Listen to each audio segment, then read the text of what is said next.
네, 오늘 성경 말씀 보시겠습니다. 이사야서 40장 1절부터 5절까지 말씀입니다.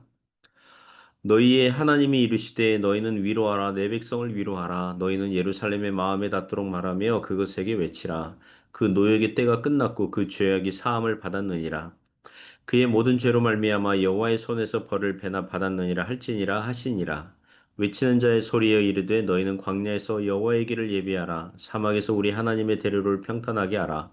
골짜기마다 도두어지며 산마다 언덕마다 낮아지며 고르지 아니한 곳이 평탄하게 되며 험한 곳이 평지가 될 것이요 여호와의 영광이 나타나고 모든 육체가 그것을 함께 보리라. 이는 여호와의 입이 말씀하셨느니라. 아멘. 네, 오늘 내 백성을 위로하라. 내 백성을 위로하라. 이런 제목으로 하나님 말씀 증거하겠습니다. 오늘부터 이사야서 40장 시작합니다. 이제 이사야 이 주제를 나누면 1장부터 39장 그리고 40장부터 66장이 좀 다르거든요. 그래서 오늘 설교 첫 부분은 이사야서 40장부터 66장까지의 간단한 서론, 이제 개관을 말씀드리려고 합니다. 그 40장부터 66장은 주로 바벨론 포로 유다 백성들이 바벨론 포로대에 끌려갔다가 다시 돌아오는 예언들이 주를 이루거든요. 그래서 혹자는 이사야 선지자가 1장부터 39장까지 썼고 이제 40장부터는 후대에 익명의 선지자가 이제 이사야의 이름을 빌어서 이제 후대에 썼다. 그래서 제2 이사야 이론을 주장하거든요. 그러니까 이사야 선지자가 이사야서를 쓴 선지자가 두 명 이상이라는 거죠. 그리고 50장부터는 또 내용과 문체가 살짝 다르기 때문에 또 혹자는 제3의 이사야. 그러니까 이사야가 이사야서를 그러니까 한 두세 명이 썼다. 예. 그래서 그 두세 명 이상이 기록했다 이렇게 추정을 합니다. 그리고 이사야서 44장, 45장 가면 바벨론을 멸망시키고 유다 백성들을 자기 고향으로 돌아가라고 명령을 내리는 이 이방 왕 바사 제국의 고레스 왕 이름이 나오거든요. 고레스 왕 이름 나와요. 그러니까 히스기야 왕 시대로부터 약 150년 후에 나타날 사람의 이름을 구체적으로 말할 리가 없다. 히스기야 시대에 이사야 선지자가 그렇게 말했을 리가 없다. 그러니까 이사야서를 이게 두 명 혹은 세 명의 선지자가 기록한 것이다. 이렇게 주장을 합니다. 제가 그런 주장을 보면서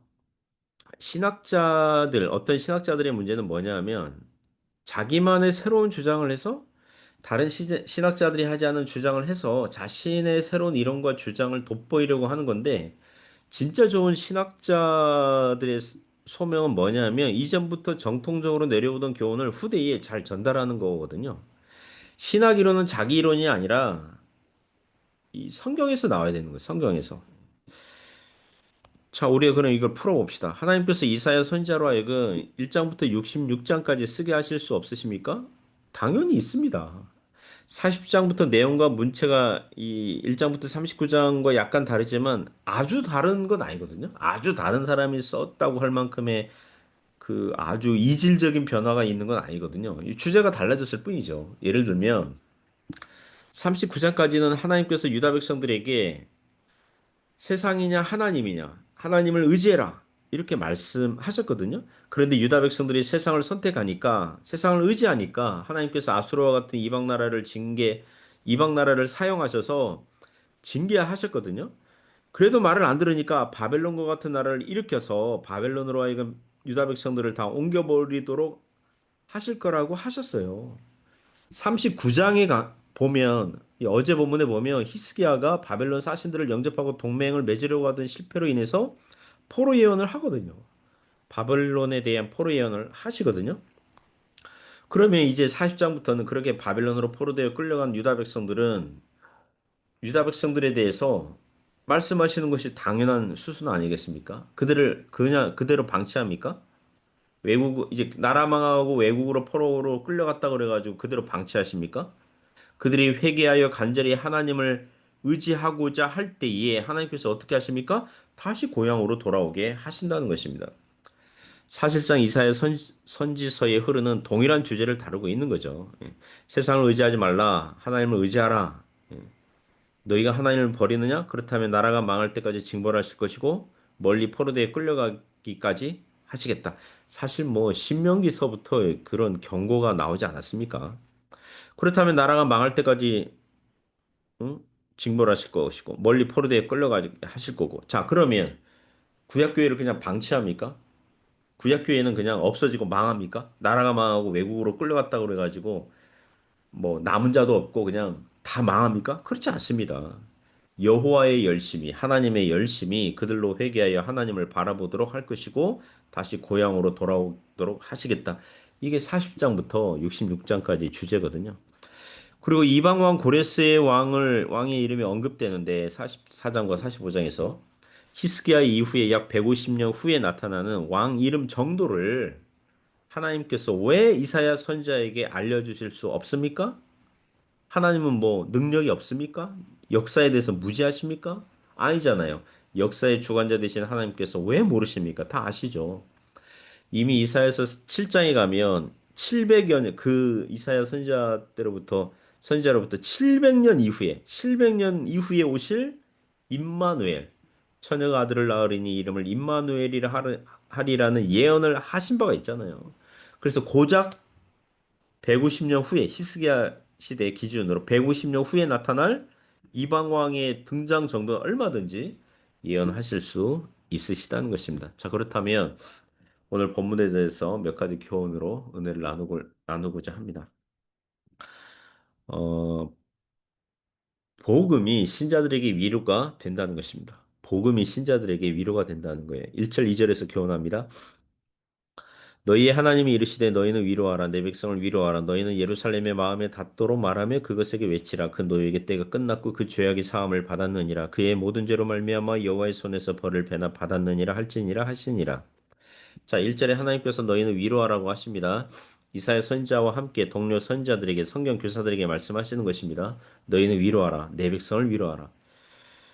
왜 백성들에게 위로하라 그럽니까? 지금 위로를 받아야 할 형편과 그 처지에 놓여 있는 거죠. 2절을 보면 유다 백성들이 하나님의 징벌을 받아서 노역의 때, 죄악에 대해서 책망을 받는 형편과 처지에 놓여 있는 거죠. 그게 전제되어 있어요. 즉 이방 나라에 오랫동안 포로되어 그 나라에서 노역하고 있었던 것을 전제하는 것입니다.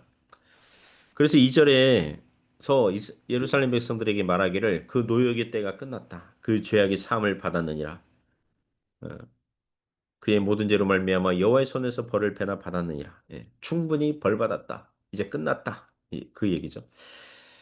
이것은 이사야서 39장에서 히스기야 왕이 바벨론 사신들을 맞이하고 왕궁 창고의 보물들을 다 보여주고 바벨론과 동맹을 맺으려고 시도한 범죄로 말미암아 바벨론에게 망하고 포로되어 끌려갈 것을 예언한 바가 있습니다. 그 일이 장래에 일어날 일이지만 그런 일이 일어난 것으로 전제하여서 선지자들에게 위로하라고 예언하고 말씀을 전하라는 것입니다. 이 말씀은 우리에게 교훈하죠. 신자들에게 위로가 되는 말씀, 복된 소식은 무엇입니까? 내가 돈 많이 벌었어요. 복권에 당첨되었어요. 사업에 성공했어요. 자녀들이 출세했어요.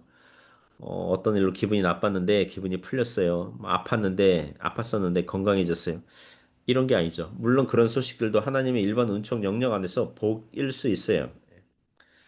뭐 오랫동안 고난을 받다가 가뭄의 단비처럼 위로가 되는 소식일 수 있어요.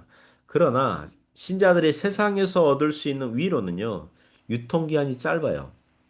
사람들이 이발을 해요, 새 옷을 사요, 이사를 해요, 여행을 다녀요, 결혼을 해요. 그러면 수일 또는 수개월, 수년을 행복감을 가지고 살 수 있어요. 그러나 영원한 효력은 아니잖아요.